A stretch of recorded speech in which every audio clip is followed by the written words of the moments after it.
Tu vens e eu já escuto os teus sinais.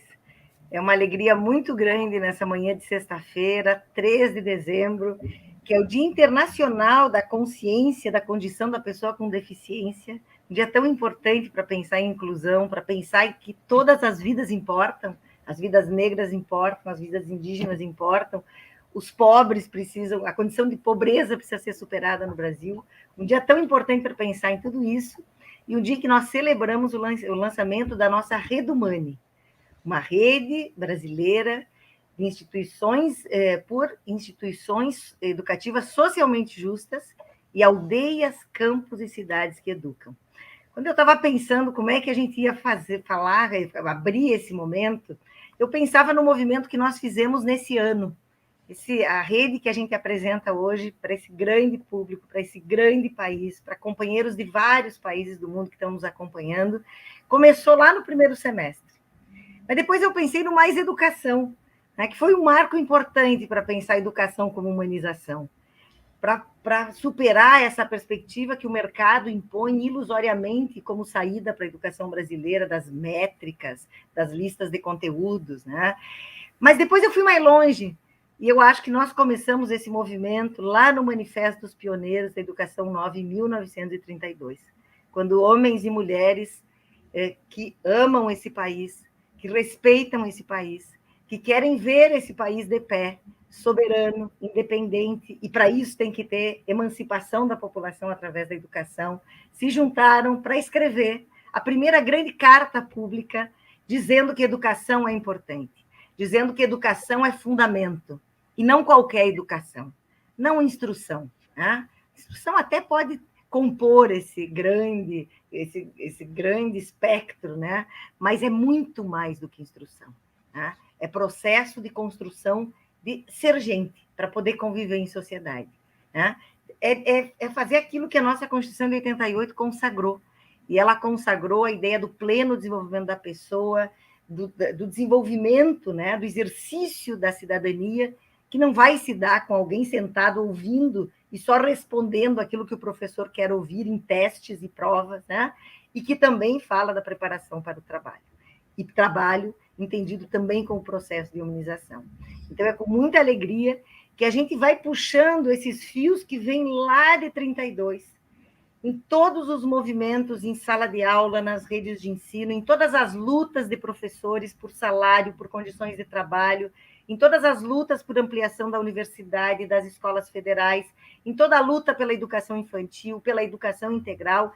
É de lá que a gente vai puxando os fios que vão tramando essa grande teia, esse grande rizoma nacional que nós nos propomos a construir a partir dessa rede, que é uma rede de professores da educação básica, da educação superior, pesquisadores, estudantes, gestores, que vêm se juntando para pensar que outra educação é possível, que outro país é possível, e que haverá de amanhecer desse ato de atraso, como o César sempre diz, que o Brasil vive agora. Então, é com muita alegria que nós convidamos todos vocês para celebrar conosco, e com todos os convidados que vão estar conosco nessa manhã, a instalação, o lançamento dessa grande rede nacional.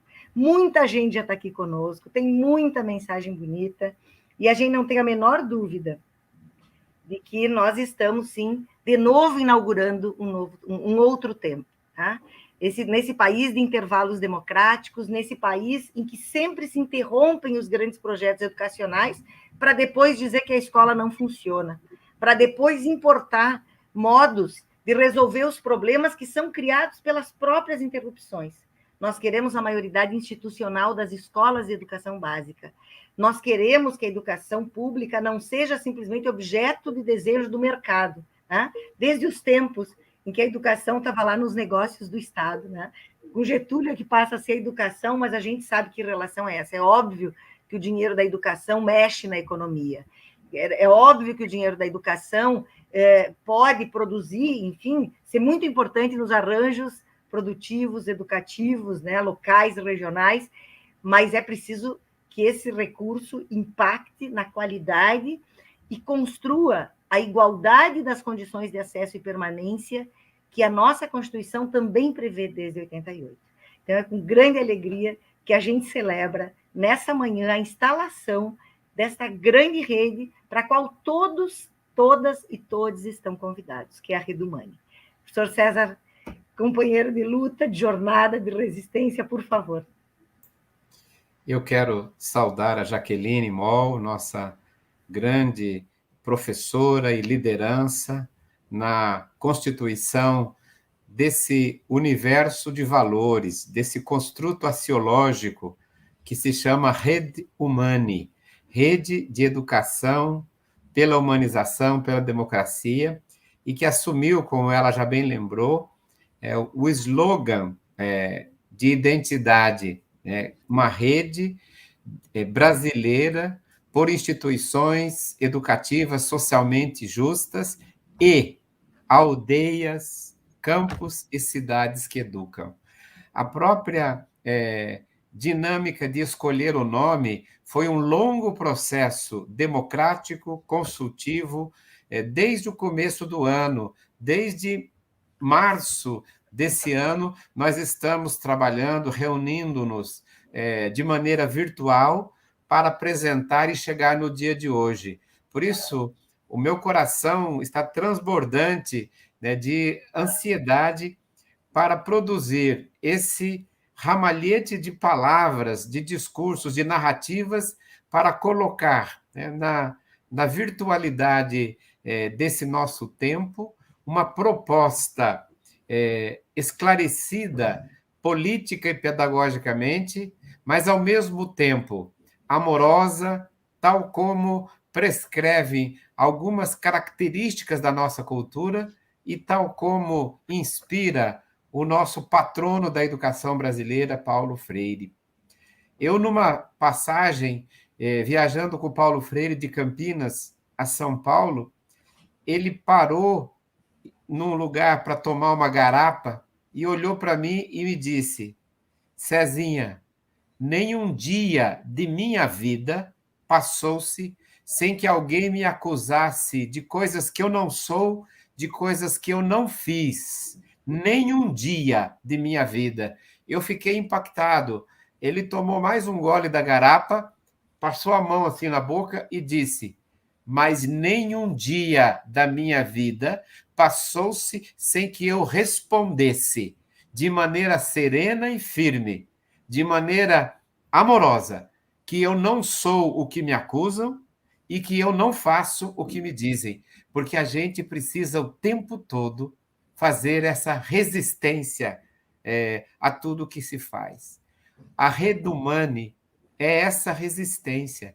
Como nos lembrou a Jaqueline, a sua grande inspiração é de articular, coordenar, estar juntos, um movimento social de natureza pedagógica para integrar todas as lutas que se travam no Brasil na direção de promover a educação como direito e o direito à educação, a universalidade do acesso e a geração da qualidade humana, social e pedagógica da nossa escola. E é essa a inspiração da Rede Humane, essa rede que usou o conceito de humani, que do latim é plural. Humanus é um, humani é o plural, o i em latim é sempre plural. Rede de pessoas humanizadoras, de educadores e de educadoras que se articulam com praticamente 3 atitudes. A primeira, de manter a memória do que foi feito na educação brasileira de maneira humanizadora, progressista e democrática, para que não fique perdida a experiência cultural histórica de tantas lutas e tantas resistências, esse olhar para a memória, para o passado vivo.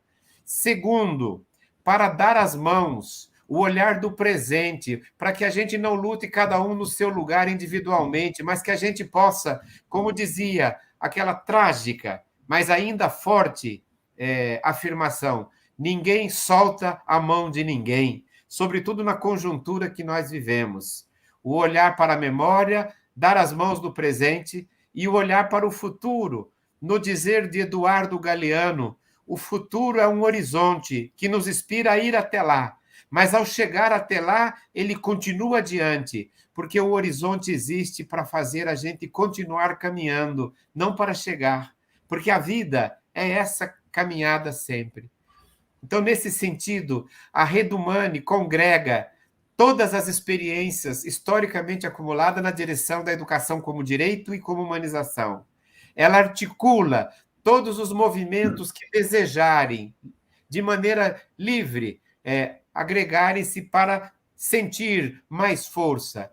E ela também projeta para o começo de uma década exigente. 2021 é o início da década, um momento de decisões coletivas, decisões grupais, decisões estaduais e municipais, na qual nós devamos ser os fiadores do debate nacional sobre educação como princípio antropológico, como princípio de humanização. Educar é formar a pessoa humana para a vida em sociedade. A Rede Humane escolheu um símbolo baseado na beleza do dente de leão, que é uma planta que existe em todos os lugares do Brasil, uma inspiração do querido nosso integrado Guilherme de Almeida Prazeres, trabalhado por toda a equipe da Rede Humane. O dente de leão é uma florzinha campestre, dá na montanha, dá no campo, dá na praia, e ela é uma florzinha que a gente, quando criança, usava, quando ela estava seca, soprar para que todas as suas sementes saíssem, porque ela está muito tenuamente articulado, ela não tem nada preso, ela está solta, e ela é uma beleza de cores, porque ela tem o amarelo, ela tem o verde, ela tem o branco, e essa policromia mostra a nossa também polifonia, muitas cores, muitas vozes, alguns eixos, a emancipação humana, mas todo mundo está livre e solto, compondo de maneira democrática, voluntária, né, e consciente esse universo. O dente de leão, a flor mais democrática e universalista, é nossa inspiração. É uma rede que pretende garantir a vinculação pelas coisas do coração, pelas coisas da razão, pelas coisas do projeto. E essa Rede Humane, quando a gente vê hoje, para finalizar essa abertura, quando a gente vê hoje as pessoas muito presas à experiência histórica do Estado no Brasil, o Estado sempre foi o organizador do caos. Eu acho que nós temos que lutar para chegar ao Estado, mas para transformá-lo, não para administrá-lo, para transformar o Estado numa outra dinâmica política. E outras pessoas, quando querem avaliar o tempo, olham para a economia, e às vezes com critérios dos dominantes. A economia, se não estiver dando lucro no Brasil, ela vai para outro país. Eu queria que, nesse momento, nós todos, da Rede Humane, olhássemos para a terceira margem do rio, na figura linda de Guimarães Rosa, a sociedade civil brasileira, os movimentos sociais, os negros, os indígenas, os pretos e pardos, os homossexuais, comunidade LGBTQI+. Nós olhássemos para os idosos, para as pessoas com deficiência, que se celebra hoje a consciência dessa condição, para as crianças, para os adolescentes, para os jovens, para as mulheres, né? Para os temas, né, étnico-raciais, para o MST, para o sem terra, para a floresta, para a florestania, e todas aquelas lutas e frentes que compõem a sociedade civil brasileira, que a cada dia, como hoje, o sol nasceu, tem que lutar o dia inteiro para manter-se vivo.